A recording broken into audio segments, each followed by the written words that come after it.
Good morning बच्चों।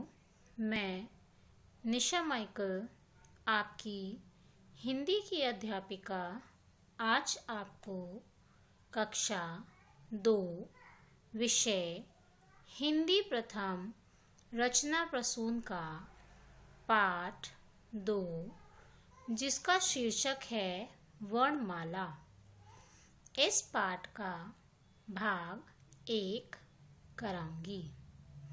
बच्चों, इस वीडियो के माध्यम से हम पाठ को पढ़ेंगे और उसे अच्छे से समझेंगे। पाठ 2 वर्णमाला। बच्चों, सबसे पहले वर्णमाला इसके बारे में जानेंगे कि वर्णमाला क्या होती है। वर्ण हमारे मुख से निकलने वाली ध्वनि की सबसे छोटी इकाई को वर्ण कहते हैं। इसके और टुकड़े नहीं किए जा सकते। बच्चों, देखिए वर्ण क्या होता है। वर्ण हमारे मुख से निकलने वाली ध्वनि की यानी कि आवाज़ की सबसे छोटी इकाई होती है, जिसे वर्ण कहते हैं। इसके और टुकड़े नहीं किए जा सकते, यानी कि वर्ण जो होता है वो भाषा की सबसे छोटी इकाई होती है और इसे और छोटा नहीं किया जा सकता, क्योंकि ये खुद ही बहुत छोटी होती है। वर्णमाला। वर्णमाला क्या होती है? वर्णों के व्यवस्थित समूह को वर्णमाला कहते हैं। वर्णमाला वर्णों का जो एक समूह होता है, जो कि व्यवस्थित तरीके से लगा हुआ होता है कि किस वर्ण के बाद कौन सा वर्ण आता है। इस तरीके से वो व्यवस्थित करके एक समूह होता है, उस समूह को वर्णमाला कहते हैं। वर्णों के व्यवस्थित समूह को वर्णमाला कहते हैं। जैसे आप लोगों ने नर्सरी से पढ़ते आ रहे हैं, आप लोग आ ई ओ ये सारे वर्णमाला के अंतर्गत आते हैं। अ से लेकर अज्ञ ज्ञानी तक सारे वर्ण वर्णमाला कहलाते हैं। यह निम्न प्रकार से है। स्वर, आयोगव्य, व्यंजन। यहाँ आपको 3 बॉक्स दिए गए हैं। पहले में स्वर, दूसरे में आयोगवा और तीसरे में व्यंजन के बारे में बताया गया है। सबसे पहले हम देखेंगे स्वर। अ, आ, ई, उ, री, ए, ओ। ये सभी स्वर होते हैं। अ, आ, ई, उ, री, ए, ओ। ये सभी स्वर होते हैं। आ से लेकर ओ तक सभी स्वर होते हैं। फिर है आयोगवाह। अंग तथा आहा को आयोगवाह कहते हैं। ओ के बाद अंग आता है और अंग के बाद आहा आता है। अंग और आहा दोनों आयोगवाह कहलाते हैं। फिर है व्यंजन।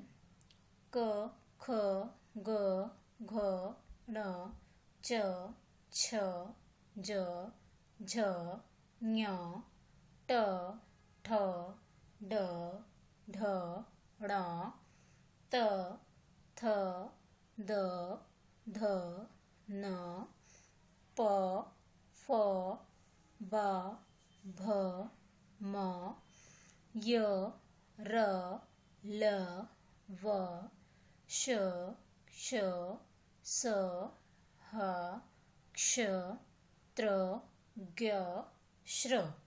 ये सभी व्यंजन होते हैं। यानी कि वर्णमाला में कुछ स्वर होते हैं जो अ, ई, उ, री, ए, ओ, ये सभी स्वर होते हैं। वर्णमाला में 11 स्वर होते हैं। अ, आ, ई, उ, री, ए, ओ, ये सभी स्वर होते हैं और स्वर 11 होते हैं। अंग तथा आहा आयोगवा होते हैं और व्यंजन 33 होते हैं, यानी कि 33 व्यंजन होते हैं। अब हम यहाँ देखेंगे कि वर्णमाला में 11 स्वर होते हैं। कौन कौन से हैं 11 स्वर देखेंगे। अ, आ, ई, उ, री, ए, ओ, ये सभी स्वर होते हैं। अ से लेकर औ तक सभी स्वर होते हैं और ये 11 होते हैं। वर्णमाला में 11 स्वर होते हैं। स्वर स्वतंत्र होते हैं। इनका उच्चारण करने के लिए किसी अन्य वर्ण की आवश्यकता नहीं होती, यानी कि स्वर स्वतंत्र होते हैं। इनको बोलने के लिए, इनका उच्चारण करने के लिए, यानी कि इनको बोलने के लिए किसी दूसरे वर्ण की आवश्यकता नहीं होती। स्वरों को बोलने के लिए किसी अन्य वर्ण की आवश्यकता नहीं होती। ये स्वतंत्र होते हैं और इन्हें बिना किसी अन्य वर्ण की सहायता के बोला जा सकता है। अंग को अनुस्वार तथा आहा को विसर्ग कहते हैं। अंग तथा आहा स्वर नहीं है। औ के बाद आता है अंग और अंग के बाद आता है आहा। अंग को कहते हैं अनुस्वार और आहा को कहते हैं विसर्ग। अंग तथा आहा स्वर नहीं है। अंग तथा आहा विसर्ग स्वर नहीं होते। अंग अनुस्वार होता है और आहा को विसर्ग कहते हैं। वर्णमाला में 33 व्यंजन होते हैं। वर्णमाला में 33 व्यंजन होते हैं। व्यंजन स्वतंत्र नहीं होते, वे स्वरों की सहायता से बोले जाते हैं। वर्णमाला में 33 व्यंजन होते हैं और व्यंजन जो होते हैं वो स्वतंत्र नहीं होते। ये स्वरों की तरह स्वतंत्र नहीं होते। व्यंजनों को बोलने के लिए स्वरों की सहायता की आवश्यकता पड़ती है, यानी कि व्यंजनों को स्वर की सहायता के बिना नहीं बोला जा सकता। व्यंजनों को बोलने के लिए स्वर की सहायता की आवश्यकता पड़ती है। यहाँ हम देखेंगे कि व्यंजन कौन कौन से होते हैं। क, ख, ग, घ, न, च, छ, ज, झ, ञ, ट, ठ, ड, ढ, ढ़, त, थ, द, ध, न, प, फ, ब, भ, म, य, र, ल, व, श, श, स, ह। ये सभी व्यंजन होते हैं। वर्णमाला में 4 संयुक्त व्यंजन भी होते हैं, यानी कि वर्णमाला में 4 संयुक्त व्यंजन भी होते हैं और वो 4 संयुक्त व्यंजन हैं क्ष, त्र, ज्ञ, श्र। इन्हें संयुक्त व्यंजन इसलिए कहते हैं क्योंकि ये 2 व्यंजन ध्वनियों के मेल से बनते हैं। इन चारों वर्णों को संयुक्त व्यंजन क्यों कहा जाता है? क्योंकि ये 2 व्यंजनों की ध्वनियों से मिलकर बनते हैं, इसलिए इन्हें संयुक्त व्यंजन कहा जाता है। वर्णमाला में 2 वर्ण और भी हैं, ड़, व, ढ। ये व्यंजन क्रमशः ड, व, ढ व्यंजन से विकसित हुए हैं। वर्णमाला में ये 2 वर्ण भी हैं, जो है ड़ तथा ढ। ये व्यंजन क्रमशः ड तथा ढ से मिलकर विकसित हुए हैं। फिर है मात्राएं। मात्रा। व्यंजनों के साथ स्वरों का प्रयोग मात्रा के रूप में होता है। व्यंजनों के साथ स्वरों का प्रयोग मात्रा के रूप में होता है। यहाँ हम कुछ देखेंगे स्वर और मात्राएं और उनसे बने कुछ शब्द देखेंगे, उन्हें पढ़ेंगे और उन्हें समझेंगे।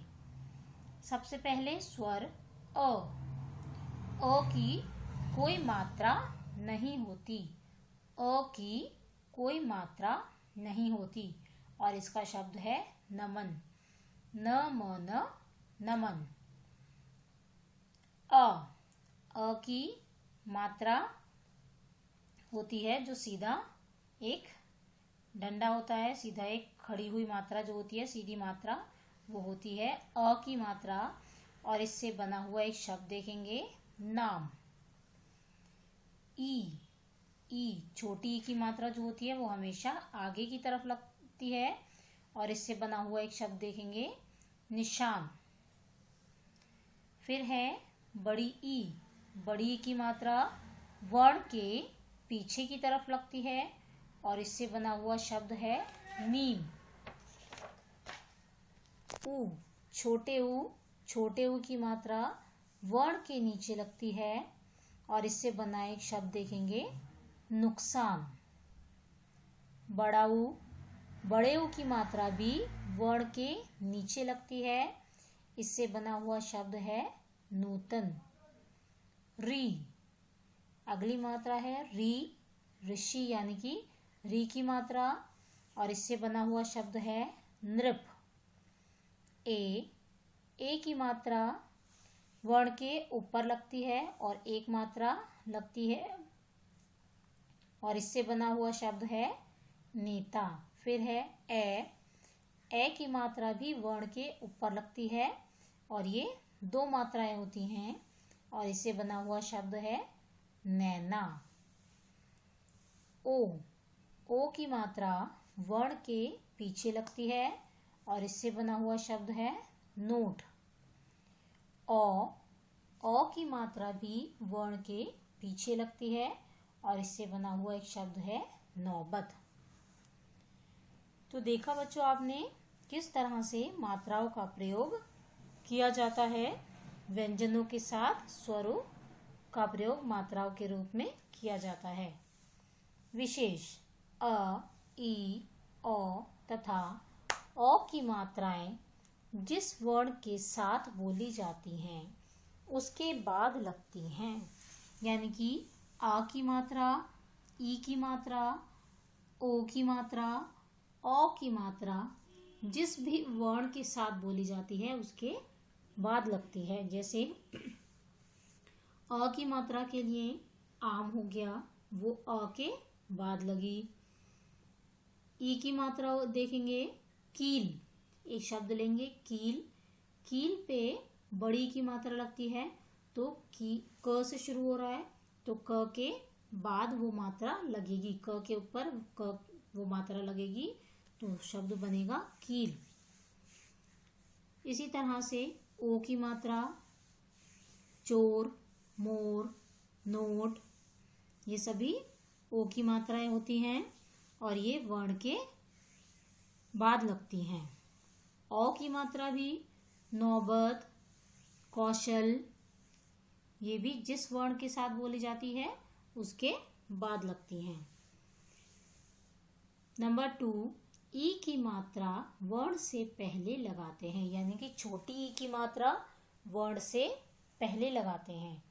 छोटी की मात्रा जो होती है वो वर्ण से पहले लगाते हैं। जैसे दिन, मिल, ये छोटी ई की मात्रा के शब्द हैं। छोटी की मात्रा वर्ण से पहले लगती है। नंबर 3, छोटे ऊ तथा बड़े ऊ तथा री की मात्राएं वर्ण के नीचे लगती हैं। छोटे ऊ की मात्रा, बड़े ऊ की मात्रा तथा री की मात्राएं हमेशा वर्ण के नीचे की तरफ लगती है। वर्ण के नीचे लगती है छोटे ऊ की मात्रा, बड़े ऊ की मात्रा और री की मात्रा।